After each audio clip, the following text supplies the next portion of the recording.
Pessoal, então, bom dia novamente a todos. Eu esperei mais uns 5 minutinhos aí, tendo visto o início do nosso horário, só para mesmo esperar algumas pessoas entrarem. Mas vamos dar então início ao debate de hoje, ao encontro de hoje.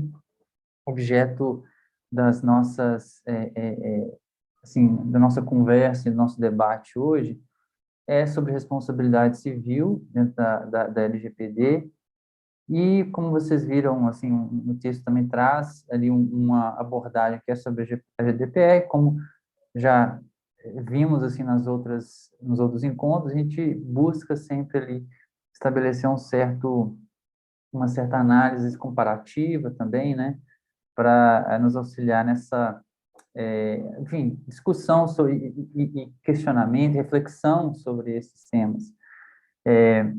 Hoje, quem iria assim, participar como relator e debatedora, a Zilda e a Gabriela. A Gabriela, ela está aqui conosco.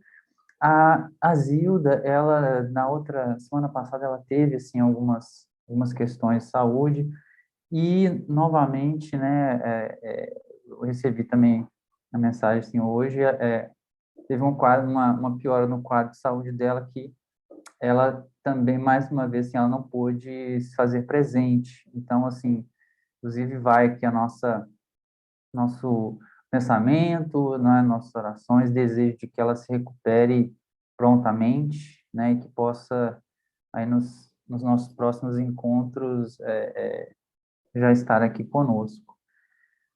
Bom, então, assim, eu, sem mais, né, delongas, e mais uma vez peço até desculpa a todos pela assim, essa remarcação que nós fizemos, mas então vamos aqui eu quero passar a palavra para a Gabriela, que ela vai exercer assim, essa função, né, as duas funções quase praticamente conjuntamente, de relatora e debatedora, mas eu acho que o assunto é tão, assim, faz parte de daqueles temas, assim, dos mais controversos da LGPD, então, eu acho que não, assim, discussão não vai faltar, né, aqui entre nós, melhor, né, assim, de reflexões, de debates.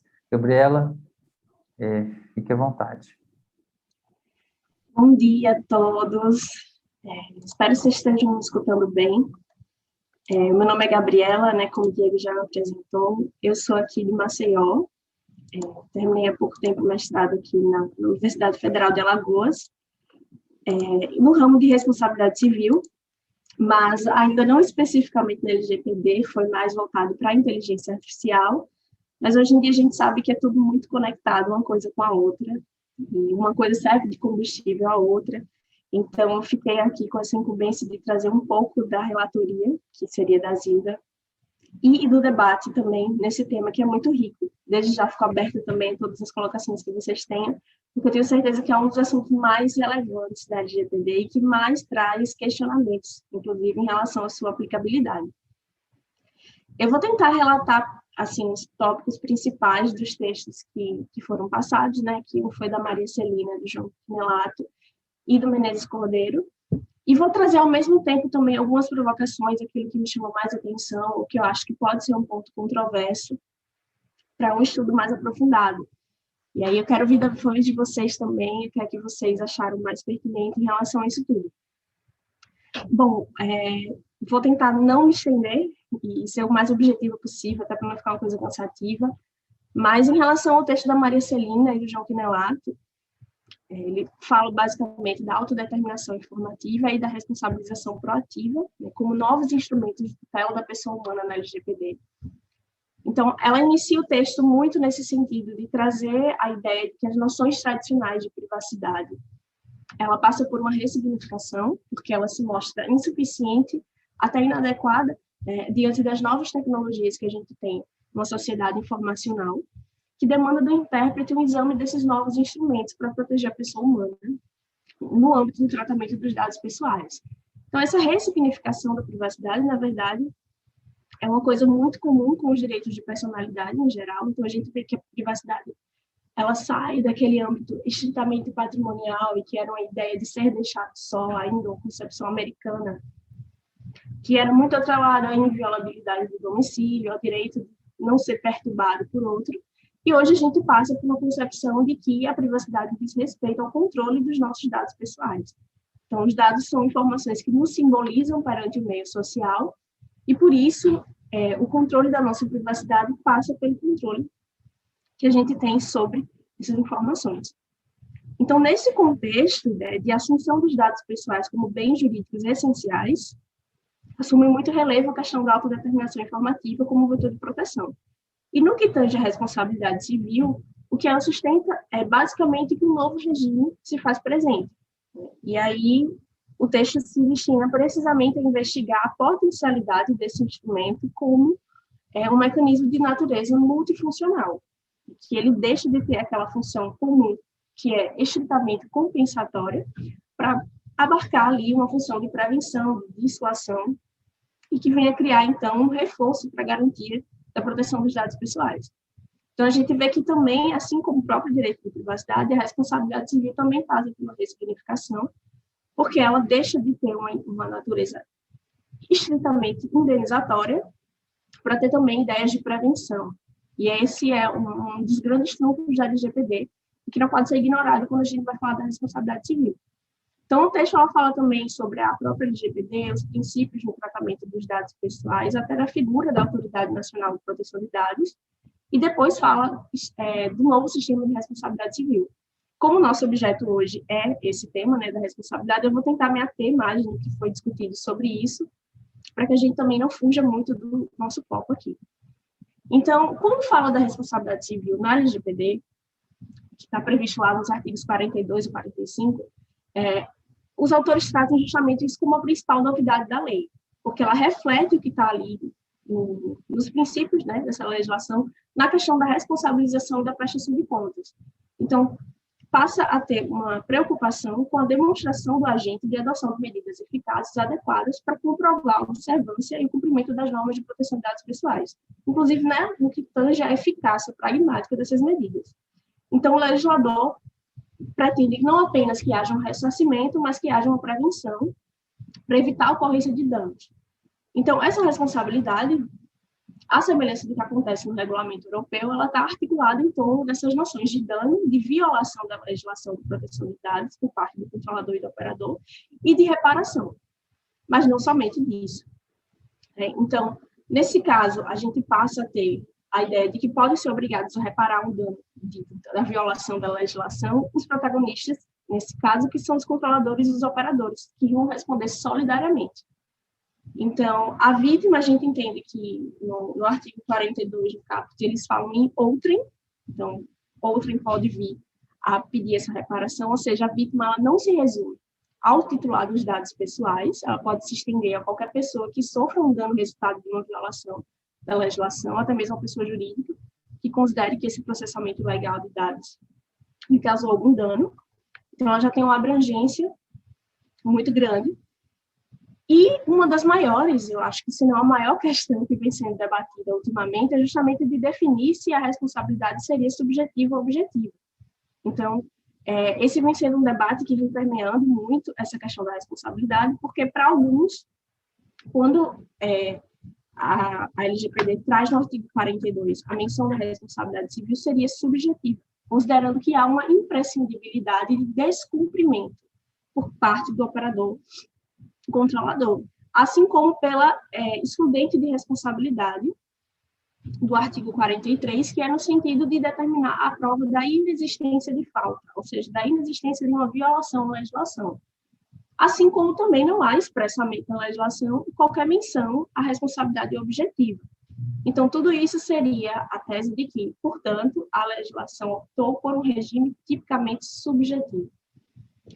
Por outro lado, há também quem defenda a eventual adoção de um regime objetivo, né, que seria justamente uma constatação do risco que está atrelado à coleta e tratamento de dados pessoais, e algo que consta até na exposição dos motivos do projeto de lei, e que também pode ser extraído a interpretação do artigo 927 do Código Civil, parágrafo 1, que trata justamente do risco da atividade, quando há um risco para os direitos de outrem, pode a responsabilização dispensar a aferição da culpa.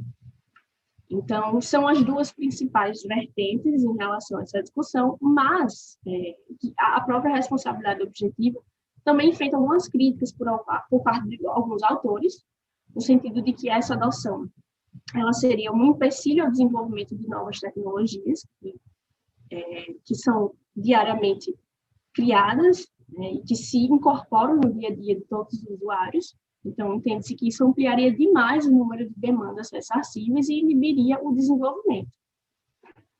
Os próprios autores, nesse caso, eles já rechaçam esse argumento, e eu acho que realmente é um argumento afastável nesse caso, porque há uma constatação empírica de que a adoção de modelos de culpa presumida ou de responsabilidade objetiva, eles não culminaram num obstáculo ao desenvolvimento de novas tecnologias, né? Então, se assegurou o desenvolvimento tecnológico industrial, ao passo em que também se assegurou a tutela dos direitos de personalidade que foram violados e a reparação integral dos danos das vítimas, especialmente uma sociedade em que ainda tem uma série de setores vulneráveis e tudo mais.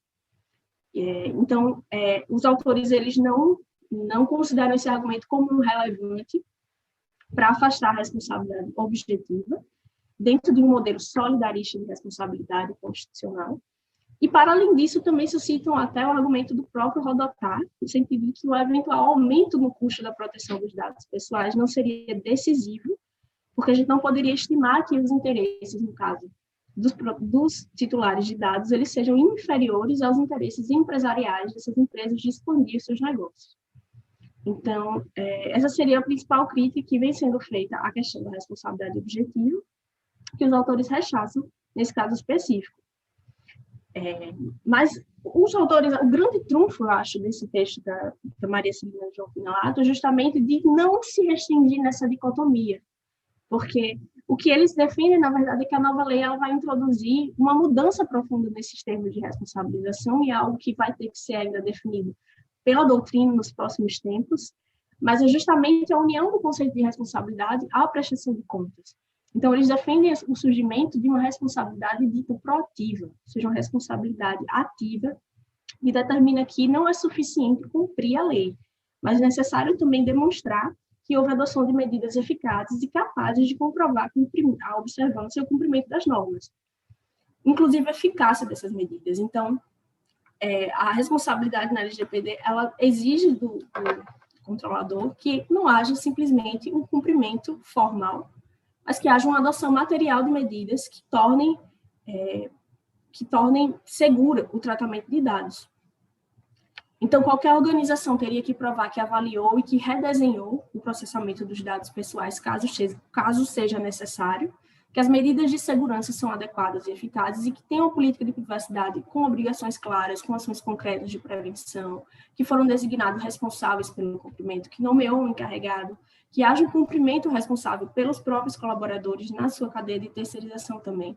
Então, passa a ser uma questão que observa a corporação de um modo integral para entender de que forma realmente há uma política de privacidade efetiva. Então, a responsabilidade ela realmente deixa de ter um caráter meramente ligado à indenização, à indenizatória, né? Mas para abranger também a questão da prevenção. Então, tem um texto também do professor Nelson Rosenwald, que é bem interessante, acho que foi publicado no Migalhas, e fala sobre isso um pouco, que existem múltiplas variáveis e dimensões do termo de responsabilidade e das suas aplicações na LGPD. Então, a gente passa a ter que trabalhar com noções não somente de liability, mas de responsibility, de accountability e de answerability. E as suas repercussões na lei, porque enquanto a liability, ela vai remeter somente à indenização, justamente que o núcleo está ali no nexo causal entre a conduta e o dano, os outros vocábulos, eles vão extrapolar essa função de desfazer os prejuízos meramente para conferir novas camadas de responsabilidade. E isso teria a capacidade de responder à complexidade dos novos arranjos sociais. Então, tem outra perspectiva também que é nesse sentido, do Rafael Dresch e da Lilian Stein, também numa coluna publicada, acho que no Migalhas, não me recordo exatamente, mas preconizam exatamente isso, que a responsabilidade civil adotada ela vai se enquadrar numa categoria um pouco especial, que é uma responsabilidade, que seria uma responsabilidade objetiva, mas que se dá ante o cometimento de um ilícito, o não cumprimento dos deveres impostos pela legislação, em especial o dever de segurança pelo agente de tratamento. Então, seria um modelo mais maduro de responsabilidade, que visa especialmente a prevenção dos danos e que tem uma natureza multifuncional. Uma figura realmente mais complexa do que a gente vem tratando dentro da doutrina atualmente. Mas responsabilidade civil é muito isso também, é entender que hoje a gente passa a verificar deveres de indenização eminentemente em casos concretos e considerando todas as circunstâncias que influenciam naquela conduta. Então, não dá para entender mais a responsabilidade como uma ilha sem que ela se conecte com uma série de fatores que a gente vem vivenciando, especialmente na sociedade informacional. Então, estando a Constituição, inclusive, no ápice do ordenamento, sendo o fundamento axiológico de todo esse sistema, a introdução da cláusula geral de tutela da pessoa humana, ela impõe justamente a privacidade, não somente a partir de uma ótica mais proprietária, como um objeto de apropriação, mas também prevê justamente a primazia do aspecto não patrimonial dos dados pessoais, né? Justamente essa questão da reparação de danos. E para isso se torna fundamental a instituição de ferramentas que sejam verdadeiramente eficazes. Uma outra perspectiva também que eu acho interessante sobre isso é a do Bruno Bione, no sentido de que a doutrina tem focado muito a atenção para responder essa pergunta se o regime é objetivo ou subjetivo, e por mais relevante que isso seja, ela não é a principal questão que pauta esse debate, porque parte justamente dessa premissa de dualidade de regimes jurídicos, e é uma premissa que a gente vem percebendo como insuficiente para tratar com problemas jurídicos atualmente, né? Tanto essa própria dicotomia entre direito público e direito privado, ou entre responsabilidade extracontratual e responsabilidade contratual, são cada vez mais dualidades que vêm sendo, de certa forma, remodeladas, porque a gente entende que existem situações limítrofes que esse tipo de perspectiva binária não consegue responder.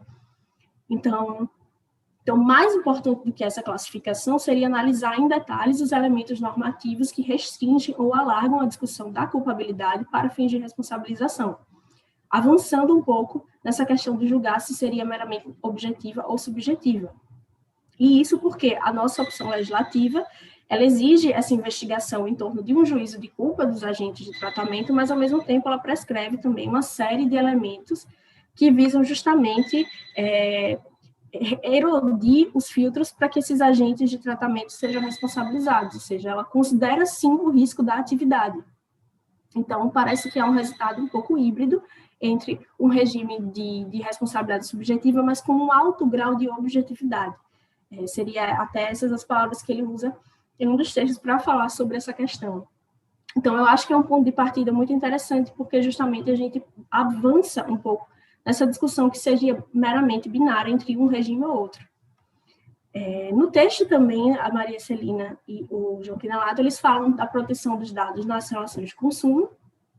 Então, seria justamente um eventual conflito na aplicação, mas aí a gente passa a ter uma solução muito pelo diálogo de fontes, entendendo que há a aplicação do regime de responsabilidade objetiva que está no CDC, quando houver a verificação ali de um fornecedor e de um consumidor, no caso concreto, e também no que tange ao rol de garantias e direitos do titular dos dados e dos deveres dos tratadores e dos coletadores, aplica-se a LGPD. Né? Então, seria realmente uma solução justamente em diálogo de fontes. Então, em conclusão, o que o texto propugna é que, embora o legislador ele tenha, de certa forma, se aproximado de um regime subjetivo, ele também elabora um novo sistema de prevenção que se baseia justamente no risco da atividade. Então, apesar dele não ter optado por um regime expressamente objetivo, em razão de uma série de situações que estão previstas na própria legislação, ele busca ir além da prevenção e busca instituir um sistema que, sobretudo, pretende evitar que danos sejam causados. Então, seria uma responsabilização proativa, que seria nem subjetiva nem objetiva, e que parece muito promissora, assim, na minha visão. Mas agora é um tempo realmente de maturar essa questão e de desenvolver melhor o que seria essa responsabilidade proativa, porque é algo muito recente na doutrina, e que vai demandar ainda uma série de estudos e de debates para que a gente possa ver como isso vai acontecer, especialmente no caso concreto. Em continuidade, o texto do Menezes Cordeiro, ele fala um pouco justamente da questão da responsabilidade no GDPR, e aí eu vou tentar elencar, basicamente, ele na verdade ele destrincha bem essa responsabilidade, mas eu vou tentar trazer os principais pontos que foram levantados, e qual a conclusão também que eu consegui absorver do texto, e espero também poder ouvir de vocês o que vocês consideram em relação a todas essas perspectivas que foram levantadas. Então, no texto do Menezes Cordeiro, basicamente, ele levanta algumas inovações, né, que, em relação à regra da responsabilidade civil na legislação europeia de proteção de dados, quando comparados com a diretiva original. Então, aí levanta a questão de que as partes elas podem deter os processadores diretamente responsáveis pelos danos causados, as partes lesadas, então torna mais complicado para que esses controladores e processadores se isentem dessa responsabilidade. E que há também a consagração de um mecanismo de responsabilidade solidária. Embora não haja essa previsão expressa na legislação, essa é a conclusão que o autor tem. Então, ele entende que essas mudanças foram justamente para beneficiar o titular, né, e aquelas pessoas que se sintam prejudicadas, porque ele teria uma posição mais vulnerável em relação a quem está fazendo o tratamento dos dados. Então, apesar de todas essas inovações, eu percebo também que ele entende nesse sentido de que a responsabilidade ela não vai fazer um papel decisivo na aplicação do GDPR, na medida em que vai demandar muito mais uma responsabilidade administrativa, ou seja, as multas administrativas elas teriam um papel mais importante para produzir um efeito dissuador. E eu até entendo que isso pode ser muito pertinente aqui no Brasil, porque a gente tem uma dificuldade, de certa forma, de identificar um nexo de causalidade. Então, a gente cede os nossos dados diariamente em tantas situações que quando você se vê diante de um prejuízo, diante de um problema, e você quer, porventura, ajuizar uma ação indenizatória, você precisa saber de onde surgiu aquele vazamento de dados. Só que, às vezes, você cedeu seus dados para tantas corporações que você não sabe nem de onde surgiu. Então, você tem uma dificuldade até para saber de quem demandar. E até de comprovar esse nexo de causalidade, por mais que haja uma inversão de ônus da prova e tudo mais. Então, eu entendo que a responsabilidade civil, por mais importante que seja, ela também vai enfrentar algumas dificuldades operacionais. E por isso que a questão administrativa nesse ponto e a atividade da Autoridade Nacional de Proteção de Dados é muito importante para poder consagrar uma efetividade da LGPD.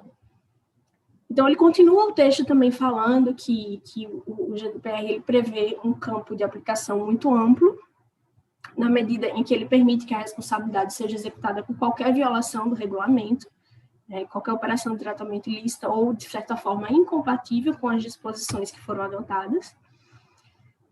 E também ressalta que não há uma definição de danos fornecida pelo GDPR, mas, nesse caso, eu acho que é uma discussão que, no Brasil, a gente não vai enfrentar tantos problemas, porque a gente tem um paradigma de reparação integral de danos, ou seja, danos patrimoniais e danos extrapatrimoniais, de certa forma. E também ele ressalta no sentido de que a responsabilidade também demanda os requisitos clássicos, que a gente também demanda aqui no Brasil, no sentido de que é necessário que haja uma ligação causal entre a violação e os danos causados. Então, há também uma interpretação ampla do conceito de causalidade e que pode orientar também os tribunais na aplicação dessa responsabilização. Então, o artigo também 82 do GDPR começa com a expressão de qualquer pessoa que sofreu danos materiais ou imateriais. E aí, no Brasil, a gente vê como foi ressaltado até pelo texto anterior da Maria Celina e do João Quinelage, no sentido de que realmente qualquer pessoa que se sinta prejudicada pela violação pode realmente ajuizar essa ação indenizatória, não se restringindo ao titular dos dados pessoais. E aí, o artigo 82 do GDPR também fala que a responsabilidade pode ser invocada para os controladores e para os processadores. O que não impediria, no entanto, os lesados de buscar uma execução de responsabilização civil contra outras pessoas que não estivessem incluídas nessas categorias. A diferença seria que eles não iriam poder fazer isso com base naquela disposição específica do GDPR, mas sim com outro regime geral de responsabilização. Então, seriam basicamente algumas conclusões oriundas justamente da interpretação desses artigos. Então, o responsável, ele pode, pelo tratamento, ele pode ser responsabilizado se ele estiver envolvido nesse processamento de dados que infringe o regulamento, e isso não exige que o controlador ele tenha um papel central, né, ou mesmo crucial totalmente na produção de dados, porque o controlador pode ser responsabilizado, independente dele ser o único causador por esses danos reivindicados. Então, a transmissão ilegal de dados a um terceiro que processa legalmente, ou o recebimento de dados que foram obtidos ilegalmente, sem o seu conhecimento diligente, tudo isso pode fazer com que o controlador fosse considerado responsável. E tem uma disposição dos processadores que é mais restrita, é que, ao contrário dos controladores, os processadores eles somente poderiam ser responsabilizados pelo processamento de dados quando não cumpriram obrigações especificamente dirigidas aos processadores ou quando tenham agido de uma forma alheia ou contrária às instruções legais do responsável. Mas, apesar dessa disposição, o que o Menezes Cordeiro conclui é que, embora não haja a palavra conjunta e solidária, entendo que é clara que essa era a intenção dos legisladores, tanto a partir da interpretação literal do texto, como a partir da interpretação teleológica. Então, a pessoa que foi lesada por vários controladores ou processadores em conexão ali naquele mesmo processamento, poderia justamente pedir uma indenização a esses atores responsáveis. Então, o objetivo seria justamente salvaguardar a posição jurídica dos titulares, que seria mais frágil.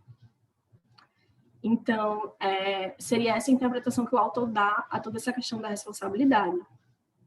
Então, ele conclui basicamente que o artigo 82 do GDPR ele traz uma inovação em relação à responsabilidade civil em comparação com a diretiva inicial, que seria basicamente que as partes lesadas elas podem deter esses processadores diretamente responsáveis pelos danos causados, o que torna mais complicado para que os controladores e os processadores se isentem desse dever de indenização e que há a consagração de um mecanismo de responsabilidade solidária. Então, tudo isso justamente para beneficiar o titular dos dados, mas, apesar de tudo isso, ele também não espera que haja um papel decisivo do artigo 82 na aplicação do regulamento, na medida em que os mecanismos de responsabilidade civil não seriam tão eficazes quanto as pesadas multas administrativas que estão previstas na mesma legislação e que teriam um potencial melhor de produzir um efeito dissuasor. Então, seria essa basicamente a conclusão. O que eu quero suscitar para o debate é justamente essa questão da responsabilidade proativa, o que é que vocês acham disso, o que é que vocês acham realmente dessa dicotomia também entre responsabilidade subjetiva e objetiva, e também em relação à questão da eficácia da responsabilidade civil num plano pragmático, se realmente é algo que vai ser eficaz para trazer uma efetividade da normatização, ou se a gente realmente pode ter uma conclusão semelhante no sentido de que a responsabilização administrativa ela vai ser mais eficaz nesse sentido.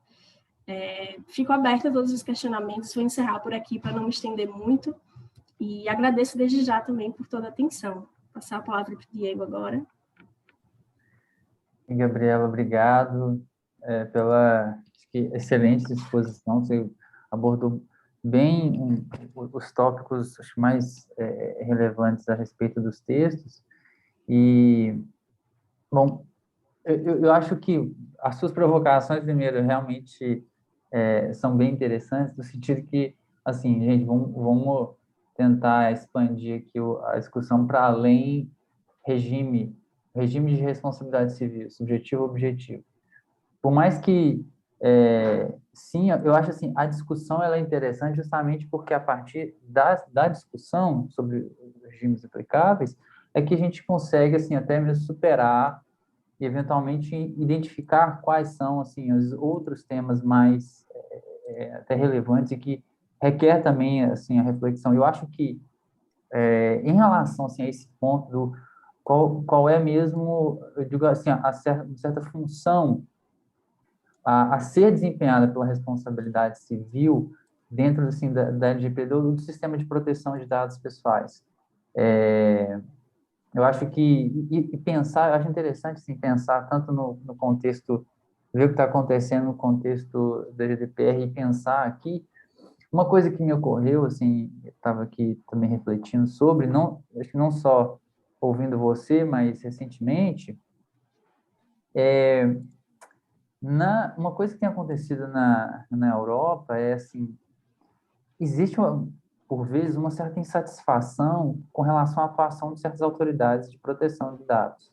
Então, assim, um exemplo é o ICO, que assim é uma das autoridades que a gente sempre assim, menciona como, de fato, acho que assim, é um modelo, é uma autoridade muito atuante, mas um grupo enfim, de cidadãos, de pessoas, tem entendido que a postura deles em relação então, ao regulador, no que diz respeito a certas investigações sobre as edtechs, não tem sido suficientemente, assim, a regulação, enfim, as ações adotadas não têm sido suficientes, de modo que os impulsionaram, inclusive, a ajuizar uma ação contra o ICO. Então, e eu vejo também que existe uma certa postura também em relação a entidades tipo representativas, às vezes ONGs, entidades não governamentais, que buscam, por meio da via judicial, implementar, ou, assim, às vezes exercer direitos. Eu vi que alguma pessoa aqui, esqueci quem foi, compartilhou um texto sobre como é que está, acho que um certo crescimento no número de ações de responsabilidade civil na Europa. E assim, eu fico pensando o seguinte, aqui no Brasil, como nós já até temos visto uma série de ações, inclusive com finalidade de responsabilização, né, a gente tem já decisões do STJ falando sobre dano moral coletivo, e já surgem também ações nesse sentido aqui no Brasil. Qual o papel, assim, que, até mesmo para, não sei, a advocacia estratégica, que a responsabilidade civil ela pode ter? Será, assim, que... Eu acho que, certamente, aí, pensando que o texto do o outro autor, fugiu do branco aqui no nome, o que ele aponta no seu texto, assim, de não ser esse o mecanismo principal para fins de, até mesmo assim, de se promover a respeito, a observância à GDPR, mas será que assim, ele é simplesmente um mecanismo acessório, ou aqui no Brasil, que a gente tem uma cultura de ações coletivas mais robusta, e também assim a possibilidade tão clara deixada pelo texto da LGPD de ações de reparação por dano, né, assim, o dano moral coletivo. Será que a gente não vai ver assim, um papel diferente por aqui? Enfim, eu acho, ainda mais num contexto em que a gente tem uma NPD com recursos, nesse caso, por mais que tenha feito, a meu ver, tem feito um trabalho significativo. Então, acho que eu colocaria, acrescentar, assim, na mesma linha que você colocou, você, né, apontou, acho que refletir sobre, assim, no nosso sistema, na nossa realidade, qual é o papel que a responsabilidade civil ela pode ter, né? Eu acho muito interessante. O Alisson está aqui com a mão levantada. Alisson, fique à vontade. Obrigado. Primeiramente, boa tarde, boa semana. Já desejo boa semana para todos os colegas. Quero parabenizar a Gabriela, porque foi uma exposição muito, muito boa.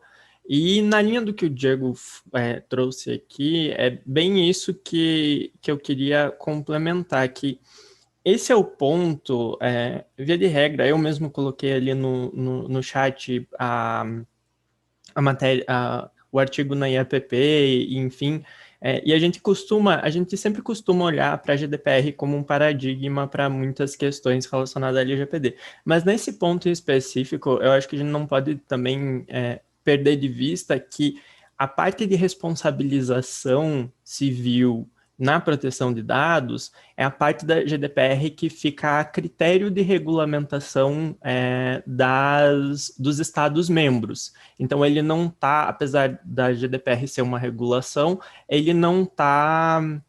Esse ponto em específico pode ser explorado pelos países membros. Eles têm espaço para suas próprias decisões. Então, nesse sentido, a gente tem que realmente avaliar não só aquilo que, em tese, o paradigma LGPD, GDPR, mas como o nosso sistema de responsabilidade civil funciona. E aí eu vejo muitas comparações nesse sentido. Eu já vi aqui em Brasília ministros do STJ muito preocupados com isso no passado, a comparação com os rumos que se tomou a responsabilidade civil na defesa do consumidor, e como a LGPD tem esse mesmo potencial, e como seria como seria isso na prática. Apesar de a gente estar vendo o surgimento de um contencioso em proteção de dados, e aqui eu peço para os colegas, principalmente colegas de outros estados, trazerem suas contribuições, eu particularmente não vejo a explosão de casos que todo mundo imaginava que ia ter quando da entrada em vigor da LGPD. Tinha-se, assim, em 2019, tinha-se a ideia de que a LGPD ia entrar em vigor e no outro dia ia ser uma explosão de casos em juizado especial cível tratando sobre indenizações relativas à proteção de dados. E, assim, particularmente não é o que eu vejo, assim, no dia a dia. Então, essas são as minhas contribuições e o pedido de colaboração dos colegas. Não, perfeito. Além do Alisson, alguém gostaria mais de complementar sua contribuição? Daniel, abriu seu microfone aí, você quer falar? Sim, eu abri aqui e apertei de volta, estava falando já no mudo. Eu gostei da exposição da Gabriela, até parabenizo a colega pela objetividade e clareza, né, com que coordenou e articulou todas as ideias. Compartilho com o Alisson, o colega Alisson, né? Desculpa, eu não vi se teu nome está aqui. Essa preocupação em torno da... Alisson Poça. Isso, oi, Alisson. Essa preocupação em torno da forma como a gente vai abordar a responsabilidade civil nas relações intensivas em dados, né? Eu acho que todo o pano de fundo, e aqui talvez eu nem esteja fazendo um argumento tão jurídico, né, apesar da importância aqui da articulação das proposições jurídicas, e aí eu vou entrar um pouquinho nelas também, mas acho que o pano de fundo, e isso talvez seja muito relevante quando a gente discute doutrina de responsabilidade civil, é essa transformação das relações socioeconômicas, né? A gente não está falando aqui de necessariamente um segmento ou uma prestação de serviço especializada, ou uma relação de consumo especializada. A gente está falando de uma transmudação de relações que antes se davam no meio analógico, né, ou mesmo eletrônico, para um meio em que você tem os dados como substrato fundamental dessas interações, né? E dados, é impossível, né, você ter uma coexistência social condigna sem você ter um fluxo de dados, de informações.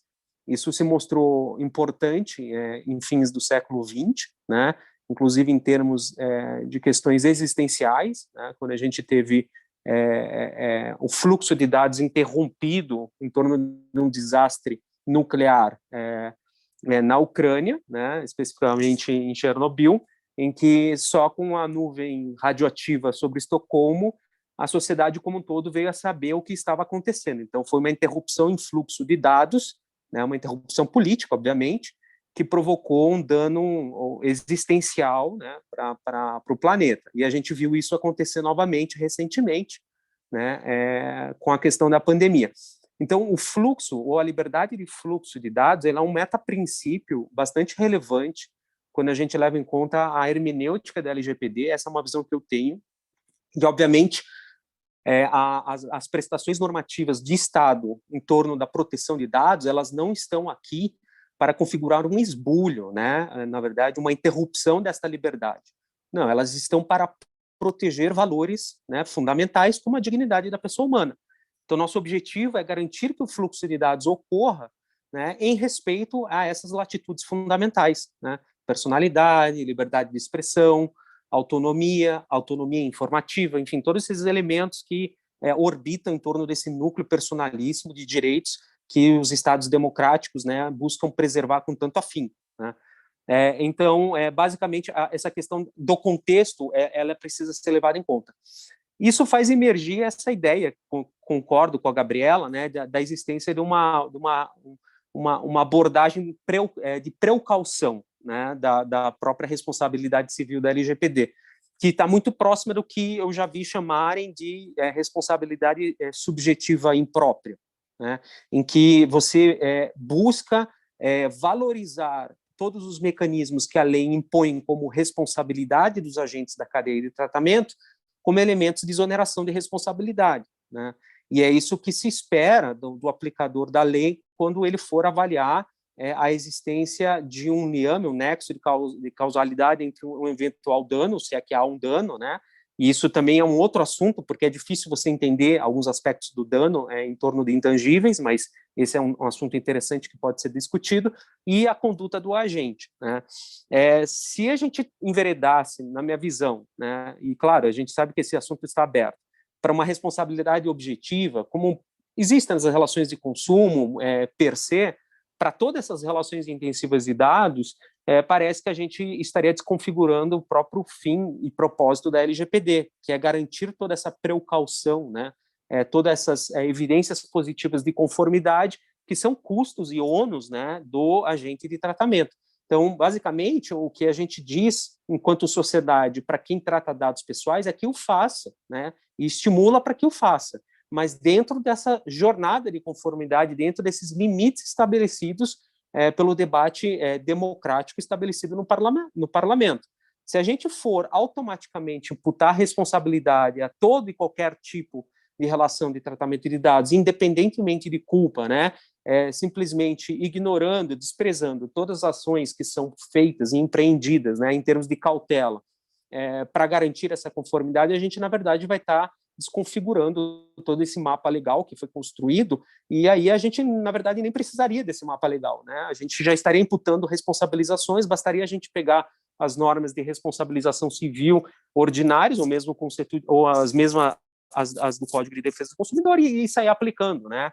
E aí, a gente fazendo uma leitura com essa lente das cláusulas de responsabilidade, artigo 42, 44, enfim, da LGPD, a gente identifica essa tentativa do legislador de qualificar a conduta do agente de tratamento, né? Fala-se muito em tratamento ilícito, né? O que é um tratamento ilícito? Você precisa verificar se o tratamento foi ilícito, teve base legal, impingida, foi feito um relatório de impacto de proteção de dados quando era obrigatório, enfim, a finalidade está bem estabelecida de uma forma explícita, informada, e o propósito é legítimo, né? Os dados coletados são aqueles de fato necessários para atingir o propósito que foi informado. Então, assim, todo esse mapa ele está ali justamente para você entender se a conduta do agente ela foi ilícita ou ela foi abusiva, né, em torno de uma situação que possa um titular vir solicitar a reparação por danos, né? Então, eu estou só fazendo aqui umas conjecturas dessa minha predileção, que, obviamente, ela não é exauriente, porque eu estou estudando, os textos são fantásticos, né? No GDPR tem uma cláusula específica lá no artigo 28, se eu não me engano, que é relacionada ao processador, que eles chamam, né? Aqui a gente chama de operador, e o processador tem um conjunto grande, mas bem taxativo, né, de responsabilidades. Então, a responsabilização também ela vai atrair o debate funcional, né? O que é a incumbência de cada agente na cadeia de tratamento. E essa decisão vai ser importante, porque o juízo ele vai ter que entender que a hora que ele começar a atribuir responsabilidades, ele vai estar também firmando o significado das várias dicções de atribuições fornecidas pela LGPD. né? Atribuições, às vezes, que são especializadas para um controlador, atribuições que, às vezes, são especializadas para um operador, e assim por diante. Mas eu paro por aqui para ouvir os demais colegas e agradeço. Obrigado, Daniel. A Flávia está com a mão levantada, pode ir, fica à vontade. Bom dia a todos. Também vou felicitar aqui a exposição da Gabriela e vou retomar um pouco do que ela falou e do que o Alisson, que é meu colega de mestrado no DP, assim como o Daniel falou antes, falou primeiramente. Com relação a Gabriela mencionou que uma das dificuldades de você expandir esse contencioso é por conta justamente da dificuldade de você demonstrar um nexo causal. Isso, acho que, no primeiro momento, realmente vai afastar ou retardar, né, as demandas, seja perante o litígio, o contencioso administrativo, ou mesmo perante o Poder Judiciário. Agora, o que eu ainda tenho dúvidas com relação à exposição do Alisson, e me lembro muito também do artigo do Jota, que saiu no Jota, dizia, né, sobre o potencial da LGPD se tornar um barril de pólvora no contencioso. Eu acho que a gente ainda não tem elementos para fazer isso. Ele perguntou dos outros estados, eu estou aqui no Paraná, a gente ainda não tem um contencioso construído para poder, né, avaliar isso. Acho que a pandemia também é um dos efeitos que retardou, inclusive, a implementação da LGPD aqui no nosso estado. E também me recordo do professor Luciano Tim, que há uns meses atrás ele fez uma exposição dizendo que uma lei ela leva em torno de cerca de 10 anos para atingir sua maturidade. Então, eu ainda receio que haja, sim, uma grande demanda com relação à responsabilidade civil no judiciário, especialmente, né?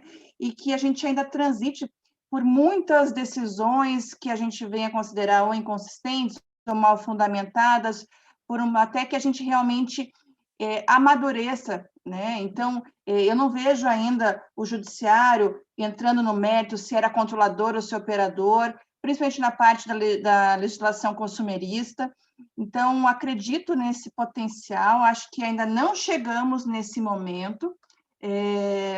Se vai ser efetivamente um barril de pólvora, é cedo para dizer, mas acho que a responsabilidade civil vai ser um dos temas ainda mais debatidos que nos próximos anos.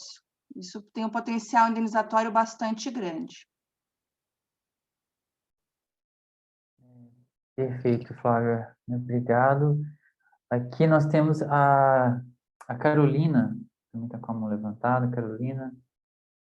Oi, boa tarde, pessoal. Primeiro, parabéns, Gabriela, excelente sua exposição, e na verdade, eu concordo muito com as últimas falas e queria trazer, assim, um viés prático sobre a falta de especialização do tema nos tribunais. Hoje, eu tenho aqui acompanhado alguns processos sobre a questão da responsabilização civil, seja em casos de vazamento de dados, ou seja até nos casos que tem se falado muito, que são as decisões automatizadas nos casos de bloqueio, né, dos motoristas de aplicativo, que é um tema que eu falei no mestrado, que são as decisões automatizadas que não trazem o direito à explicação. E aí, não saíram ainda sentenças desses casos que eu venho acompanhando, mas me parece que a tendência é, de fato, ser adotada a responsabilidade subjetiva. E o ponto não é nem essa identificação se ela é subjetiva ou objetiva. Eu acho que está um passo atrás ainda. Eu acho que a falta de especialização tanto dos magistrados ainda e a falta de amadurecimento natural, né, uma lei recente, pelos profissionais, trazem uma dificuldade em identificar os conceitos que antecedem a essa conclusão, se a responsabilidade é subjetiva ou objetiva. E aí eu vou dar um exemplo, teve um caso que um juiz deu uma decisão ainda não definitiva num processo, dizendo que o vazamento de dado em si ele não gera a responsabilidade civil. Então, o que seria isso, né? Se a LGPD fala a todo tempo, né? O colega, acho que foi o Alisson que falou, sobre os diversos mecanismos razoáveis para serem adotados pelas empresas, será que isso já não é uma violação, um tratamento ilícito, ainda que não fique caracterizado o resultado desse dano? Então, é um ponto que a gente teria que né, investigar melhor e ver como os tribunais vão encarar isso, né? A questão do Uber, por exemplo, o motorista foi desclassificado, bloqueado da plataforma e ele não teve, a empresa apresentou uma contestação e ela não trouxe o porquê e quando a gente nem questiona a decisão em si, o bloqueio em si, não é a decisão. De fato, a empresa tem autonomia para decidir se bloqueia ou não, mas ela precisa garantir o mecanismo do direito à explicação, que está previsto na LGPD, porque é uma decisão automatizada. E ela não trouxe isso. E aí a gente vai acompanhar como vai ser o entendimento do tribunal. Houve ou não já um ato ilícito pela ausência desses mecanismos que a própria lei, né, traz isso de forma muito explícita, né? Então, mas assim, a tendência me parece que de fato vai seguir pela responsabilidade civil, até porque não viria razão, né, de não seguir por conta do Código de Defesa do Consumidor, que já vincula a responsabilidade objetiva apenas quando o produto é colocado no mercado. Me parece que não é o caso da LGPD, né? Que isso por si só não caracterizaria a responsabilidade civil, mas os profissionais terão que acompanhar, de fato, os danos, né, que pelos titulares para poder... Isso se torna muito difícil em alguns casos. E me parece que ainda é muito contraditório para a gente poder traçar uma tendência já dos tribunais. Bom, era mais essas questões de dúvidas e reflexões do que uma formação de um entendimento lógico. Obrigada, Diego. Perfeito, Carolina. E aqui, assim, eu vou passar, depois eu falo, eu vou passar para... Nós temos o Alisson e a Estela.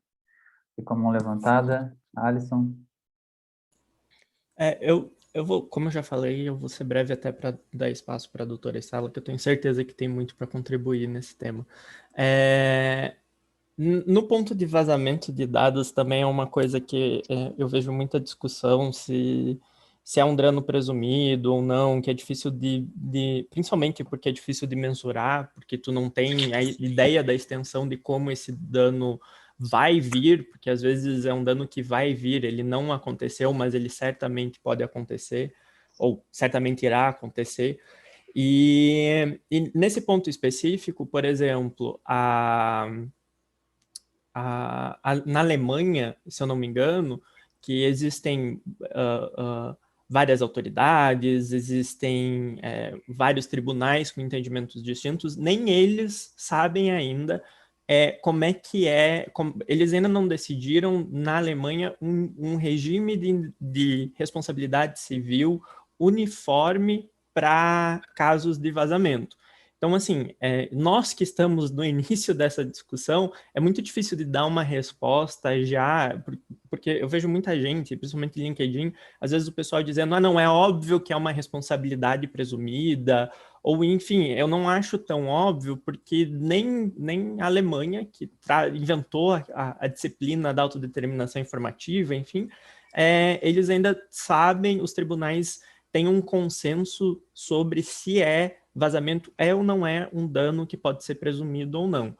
E assim, alguns outros colegas também trouxeram alguns elementos da minha fala, a própria doutora Flávia, não me entendo errado, assim, como advogado que trabalha no sentido de tentar trazer para empresas a necessidade de adequação, para mim seria interessante que houvesse uma judicialização pesada da LGPD, porque eu vejo muitas empresas dizendo, isso eu não preciso me preocupar, isso não se aplica a mim, isso não vai dar em nada. Então, a judicialização ia ajudar. Mas até que ponto isso é útil ou não é? E aí, alguns colegas trouxeram muito bem aí a questão a figura da NPD, no sentido de trazer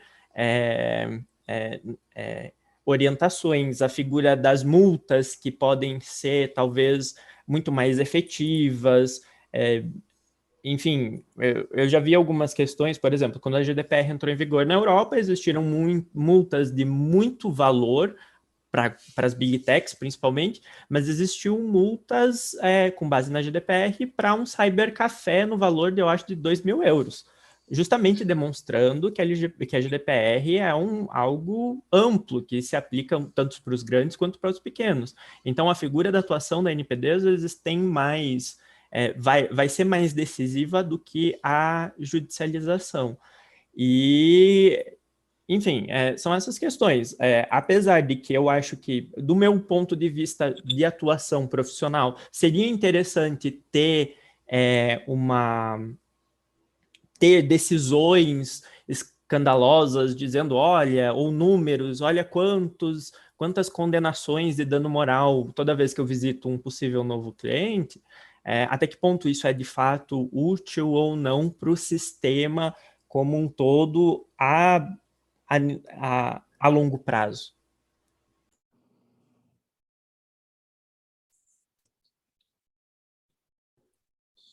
Perfeito.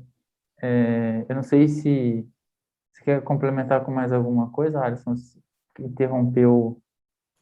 Não, era isso. Muito obrigado. Tá.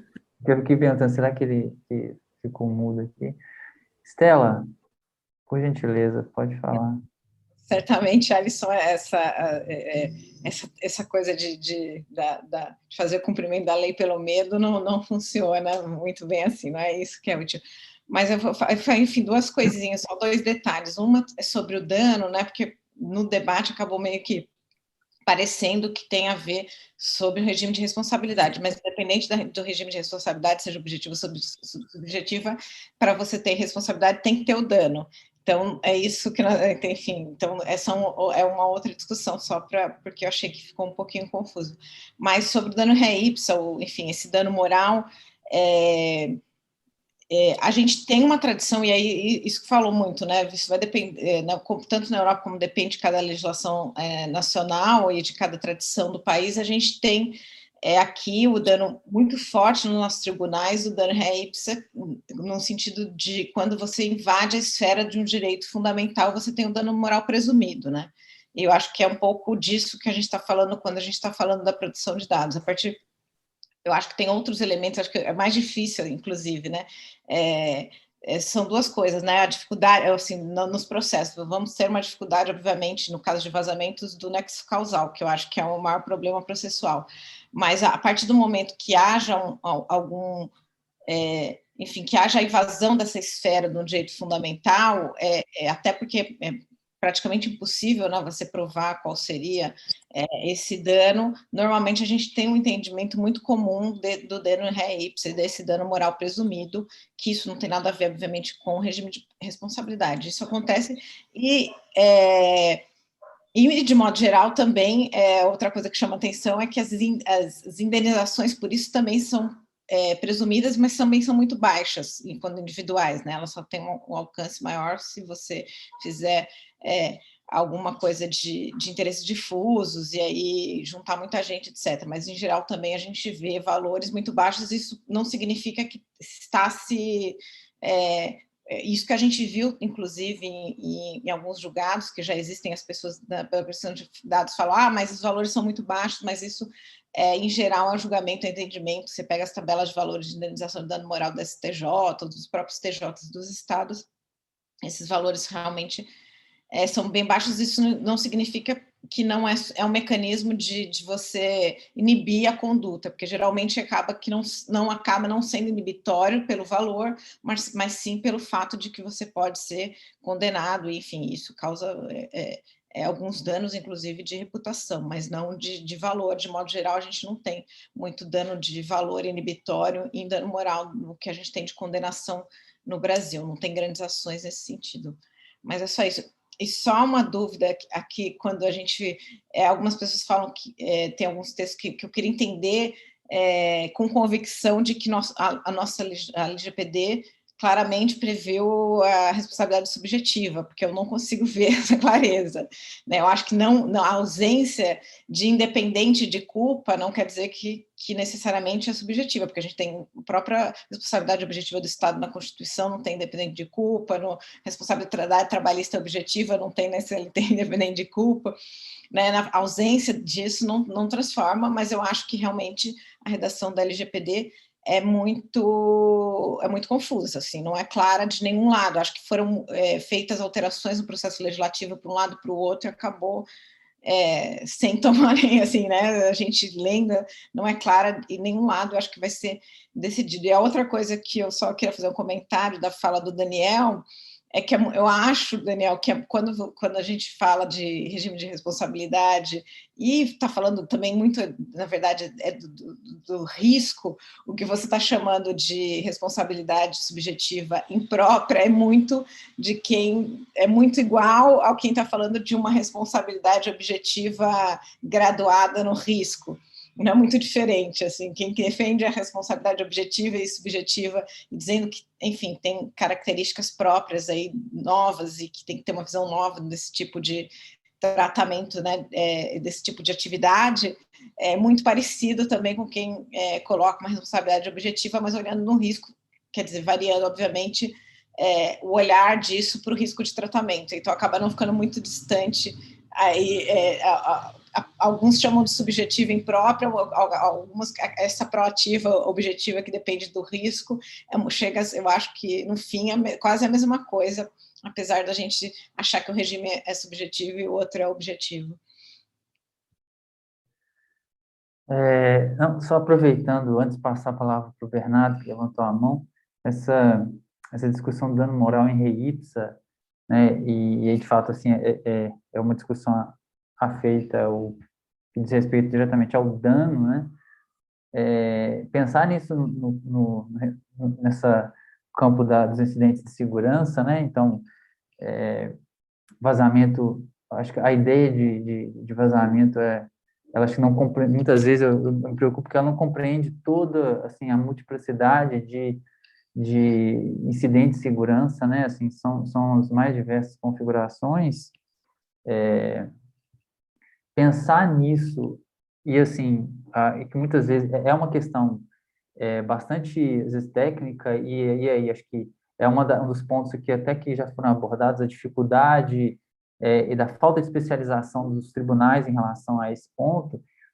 Pensar, assim, o dano moral em re ipsa, esses aspectos relacionados a incidente de segurança, né, eventuais, então, tipo de responsabilização em razão de incidente de segurança, eu penso, assim, que a gente vai demorar bastante tempo, e isso, né, considerando, inclusive, o dado que o Alisson estava aqui comentando também, sobre, assim, outras experiências jurídicas, eu acho que ainda deve demorar um tempo para que, assim, magistrados tenham, assim, mais parâmetros para a gente poder ver, assim, condenações, inclusive, utilizando esse tipo de argumento.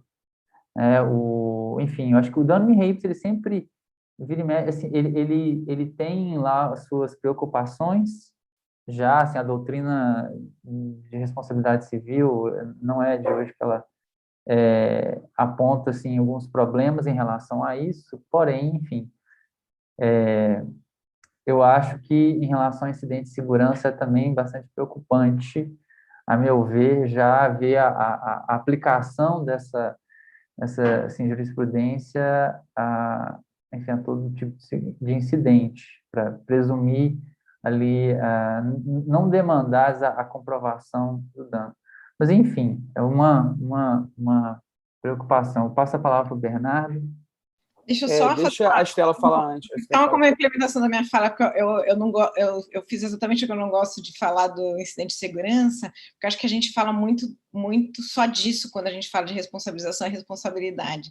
Na verdade, grande parte das multas das autoridades, né, a minoria é incidente de segurança, menos de 20%, a maioria de outros artigos, e a gente sempre que debate isso, fica muito nisso. E é bom lembrar que tem, enfim, a lei tem um monte de outras regras aí que a gente... E outros impactos mais fáceis, inclusive, de provar o dano causal, que a gente está falando aqui, em especial quando a especialidade da nossa brilhante apresentadora, que foi excelente, Gabriela, a tua apresentação, esqueci de parabenizar, que é o uso de inteligência artificial com uso de dados, né? Tem um potencial de dano, às vezes, bem... É claro que vazamento é mais, assim, muito grande na sociedade como um todo. Então, para a gente sempre não só pensar em responsabilidade civil como a questão do vazamento, né? E sim de outros tipos de tratamento inadequados, para quando a gente pensa no próprio instituto, porque senão a gente acaba fazendo todas as categorias pensando em vazamento, e na verdade não é um maior problema, um dos problemas, mas não é nem o grande, nem o maior problema no tratamento de dados. Desculpa, Bernardo. Não, nada, Estela. Queria mesmo escutar suas considerações aí, quanto à fala do Diego também. Bom, eu não sou civilista, queria dar uns pitacos aqui, mas eu tenho mais dúvidas do que certezas, como tudo na LGPD, mas nessa parte de responsabilidade civil, então, acho que aumenta. Eu queria falar um pouquinho sobre os incentivos, assim, porque regulação é um pouco isso, né? Quais são os incentivos que nós estamos dando? E aí, diante disso, eu estou mais tendente a ficar nesse lado do que a Estela falou aí, da subjetiva baseada no risco, focando na questão dos incentivos. Por quê? Porque se você nota o que a NPD tem falado atualmente, ela tem falado muito na questão de uma atuação responsiva. O que é essa atuação responsiva? Para mim, fica muito claro ali nessa nova norma que eles soltaram para consulta pública, no artigo 16, inciso 4º, em que eles falam que a atuação fiscalizatória da ANPD observará as seguintes premissas: atuação de forma responsiva com adoção de medidas proporcionais ao risco identificado e à postura dos administrados. O final desse artigo indica muito que a ANPD ela vai responder ao que o público clama, o que, de certa forma, é um pouco perigoso, mas também já indica que o foco dela vai ser, por exemplo, esses grandes casos, Serasa, o metrô São Paulo, as Big Techs, etc. Além disso, eu queria mencionar que essa norma de fiscalização ela vem aí com uma série de possibilidades de defesa. Eu contei ali pelo menos 3 vezes em que você vai poder fazer uma defesa administrativa antes de chegar na judicial, tá? Então, além disso, tem a possibilidade de você fazer um TAC, né?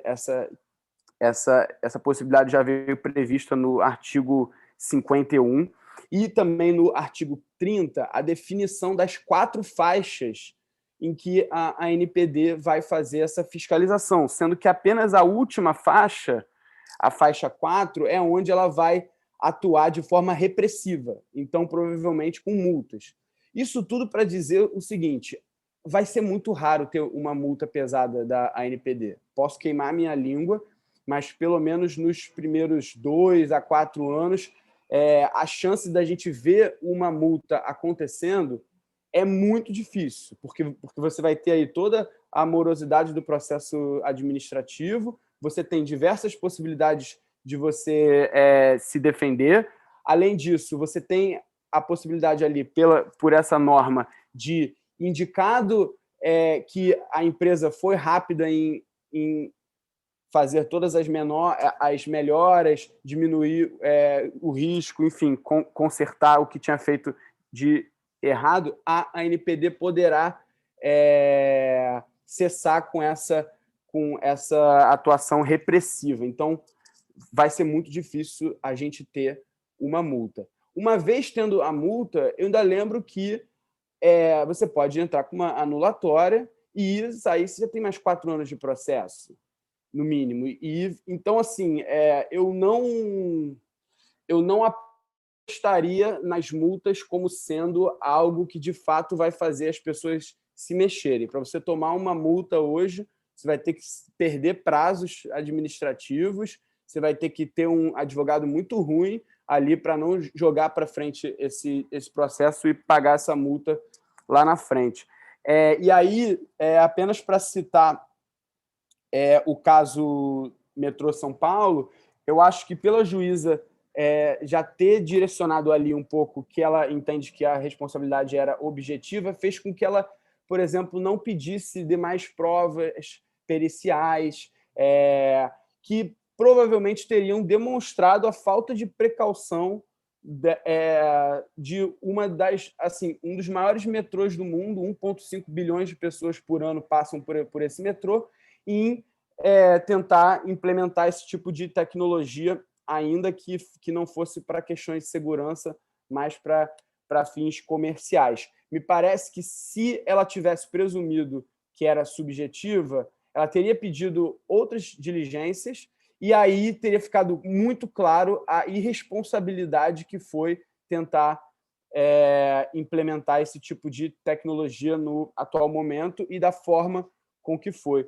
E aí, por isso, para finalizar, a minha opinião é que a gente, como doutrina e tal, a gente devia se inclinar um pouco mais, pelo menos nesses primeiros anos, a uma responsabilidade subjetiva baseada no risco e aferida também com base em documentos, né, que aí vai trazer toda essa discussão da accountability. Perfeito, Bernardo, obrigado. A Carolina está com a mão levantada. Carolina? Diego, rapidinho, é só um comentário aqui sobre a fala da Estela e agora do Bernardo. E aí tem muito a ver com o que falam os artigos 43 e 44. E a gente focar no ônus da prova. Então, o Bernardo falou, olha, se a juíza tivesse acompanhado a lógica da responsabilidade subjetiva, ela exigiria as provas. E, de fato, porque o artigo é claro em dizer que haverá violação à legislação quando não fornecer a segurança.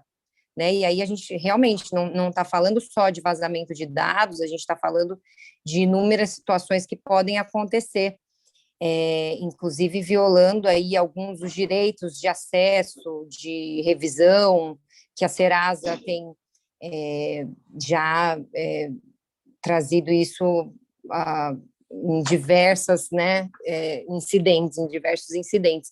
Então, o artigo 44, ele traz isso, né? Ele traz que o tratamento de dados, ele realmente haverá violação quando não houver a segurança. Então, ao mesmo tempo, a gente tem a questão do ônus da prova, né? Então, me parece que o ônus, nesse caso, na maioria dos casos, o consumidor ele não vai conseguir produzir essa prova tecnicamente excessiva para ele, né? Essa produção. Então, a importância também dos tribunais encararem essa situação, observando a lei, porque me parece que a gente sempre fica buscando, e acaba que não se atentando aos termos da lei. E isso me parece que está bem recortado nos artigos 43 e 44, né? Vai ficar aí mesmo para o judiciário apurar e dilapidar melhor as questões técnicas, periciais, talvez, né, em alguns processos mais relevantes, para ir formando uma jurisprudência nesse sentido. Perfeito, Carolina, obrigado. Uma coisa que você comentou, acho que foi na fala anterior, que eu queria também ter dito, assim, sobre a questão do direito à explicação, né? Considerando esses casos dessas plataformas, né, e o surgimento assim, das primeiras decisões que aplicam direito à explicação, não, assim, o GDPR e as normas, né, de implementação nos países membros, como na Holanda, por exemplo, a gente vê Itália, assim, uma série de decisões relacionadas a esse tipo de relação. Eu penso que, assim, existe uma possibilidade aí, né, significativa, considerando o que a gente vê lá fora também, de termos talvez uma primeira posição, né, de um tribunal, de uma corte judicial, uma corte de justiça sobre esse assunto, justamente até no campo talvez trabalhista, né, não discutindo assim, para além dessa questão de relação de emprego, ou inclusive de que poucos ou nada sei, mas talvez buscando essa interpretação também assim da LGPD, talvez façam alguma, enfim, alguma consideração ou incursão nesse sentido. Eu tinha um outro, não, depois eu vou passar para a Gabriela e depois, fechando, eu faço alguns comentários ao final. Gabriela. Vou ser breve. Foram só algumas coisas que me vieram quando o pessoal estava comentando. Só para finalizar realmente o meu raciocínio inicial, algumas coisas que eu anotei, inclusive sobre o papel da responsabilidade civil nessa questão da efetividade da LGPD, que eu entendo realmente como um mecanismo complementar, porque, na verdade, eu acho que isso é até um corolário do que a gente entende de uma regulação multissetorial no campo não só da proteção de dados, mas de tecnologia em geral, que realmente conjuga todos esses elementos, tanto do papel do judiciário, como de uma responsabilização administrativa, o papel da legislação, mas também o papel do compliance, o papel das sociedades civis, enfim. Tudo isso junto é que vai ter realmente uma resposta mais adequada, porque vai considerar todos os stakeholders que estão envolvidos, mas a responsabilidade civil ela é um mecanismo central ressarcitório, né? Então, assim, ela tem uma função muito bem definida, ainda que hoje a gente tenha uma visão multifuncional. Então, isso não pode ser desconsiderado. E por isso eu achei muito pertinente, inclusive, a questão que foi mencionada pela Estela, no sentido do dano, porque como é um mecanismo central ressarcitório, o dano precisa ser avaliado, e aí entra toda essa discussão também do que seria esse dano, se bastaria um dano evento, né, como uma lesão ao interesse protegido, ou se precisaria de um dano prejuízo, para que haja realmente um dever de indenização. Então, isso tudo vai depender até de uma aplicabilidade judicial, que é uma análise jurisprudencial que a gente vai ter que fazer daqui para frente, até para ver a questão da quantificação da indenização, porque isso também influencia. Entra toda uma questão até de análise econômica, porque às vezes a base de dados e aquele tratamento é tão rentável, é tão lucrativo para a empresa, que algumas ações individuais, eventualmente, não vão ter um peso. Então, não vai compensar para ele se preocupar com algumas coisas, se a gente analisar sob uma ótica individualista, né, assim, isolada. Por isso que é tão importante que haja um conjunto realmente nessa regulação, e também a importância da tutela coletiva. Então, isso vai depender também da atuação dos órgãos, tanto do Ministério Público como da Defensoria, enfim, isso é algo que a gente tem que pensar para o futuro. Então, acho que é um tema que realmente não traz nenhum tipo de certeza, nem para um lado, nem para o outro. Eu trouxe mais dúvidas, mais questionamentos do que coisas que realmente já estão consolidadas, mas acho que o ponto de partida realmente é a gente pensar nessa responsabilidade sob um prisma de prevenção, né, e de proatividade também como ponto de partida, né, para as futuras discussões. Foi basicamente isso. Obrigada. Perfeito, Gabriela. Eu acho que, dado o horário, a gente queria até, inclusive, perguntar se você, Gabriela, tem algumas assim, mais considerações a fazer. Não, por mim foi só isso mesmo. Obrigada. Eu acho que esse tema de responsabilidade civil, ele é um dos mais, talvez, assim, mais importantes, penso eu, até para esse projeto, assim, no sentido de que, uma vez que nós temos visto assim, decisões judiciais que já estão assim, lidando ou enfrentando o tema e a necessidade, portanto, de aplicar a lei e de dar uma respostas a essas demandas, acho que o trabalho que a gente faz aqui, o que a gente vai ainda fazer, apresentar como resultado ao final, ele é muito relevante para isso. Eu acho que o papel de doutrina e aqui, né, é um grupo de pesquisa em que todos estamos refletindo, buscando pensar, né, o direito, então, pensar aqui o sistema de proteção de dados e a forma de sua aplicação é justamente, enfim, assim, como que municiar mesmo o julgador, uma vez que a ideia é pensar e discutir decisões judiciais, produzir, por exemplo, eu acho que aspectos ou estudos empíricos, estudos de casos sobre decisões que nós já temos, assim, vão ser muito bem-vindos. E pensando que essas decisões que nós já vemos aí já estão assim com erros, alguns acertos, já assim interpretando e dando ali alguma, né, cobertura à lei. E o que nós temos assim um grande papel de fazer é justamente, enfim, às vezes criticar e apontar, enfim, nortes ou parâmetros mais, né, robustos, adequados, bem fundamentados, para que os nossos jogadores também, ou para o nosso judiciário, ele aplique de forma adequada, né, a LGPD. Mas, no mais, pessoal, eu gostaria de agradecer a Gabriela pela excelente exposição, pela toda a contribuição que nos trouxe aqui, as reflexões, bem como a participação, né, de cada um. E a gente se vê, então, no nosso próximo encontro, que vai ser, se eu não me engano, justamente sobre esse aspecto assim, de metodologias assim, empírica, né, aplicável ao direito, que a gente pode se valer disso também aqui nas nossas pesquisas, que a gente vai trabalhar mais aqui para frente. Pessoal, então, deixo um abraço aí a todos. Boa semana.